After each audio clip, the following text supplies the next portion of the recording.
Part 1. Introduction and Principles. About Part 1. In this first part, we provide an introduction to Lean UX and its founding principles. We discuss why the evolution of the product design and development process is so critical, and we describe what Lean UX is.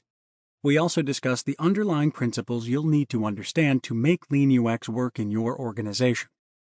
Here's an overview of the upcoming chapters. Chapter 1, More Important Now Than Ever Before, provides a brief history of product design and development and why it's time for that process to evolve.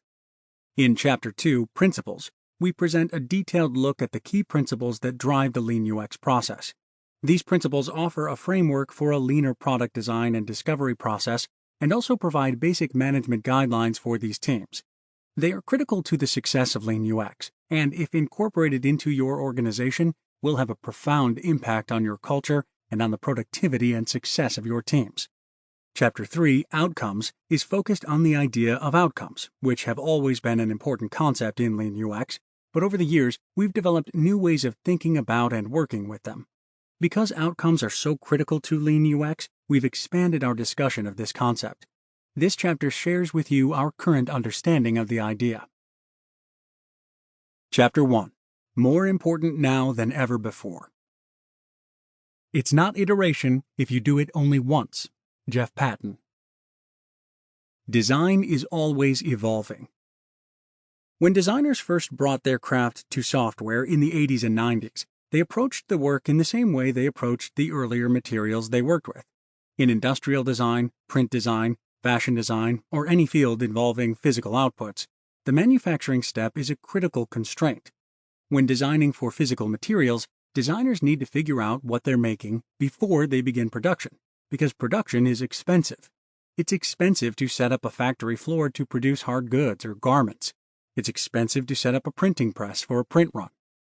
Working in software, designers faced new challenges.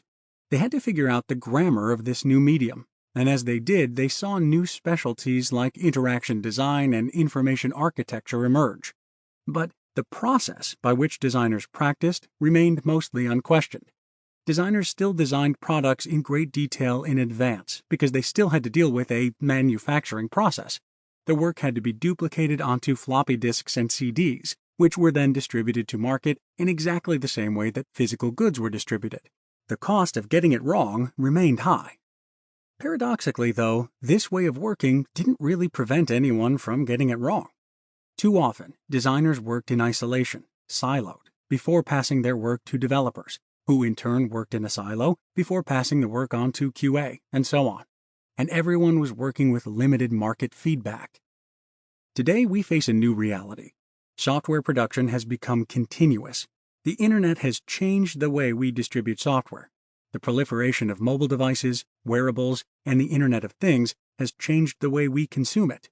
We are no longer limited by a physical manufacturing process, and we are able to get our digital products and services into customers' hands at a pace unheard of just a few years ago. This changes everything. Teams now are facing intense pressure from competitors who are using techniques like Agile software development, continuous integration, and continuous deployment to radically reduce their cycle times.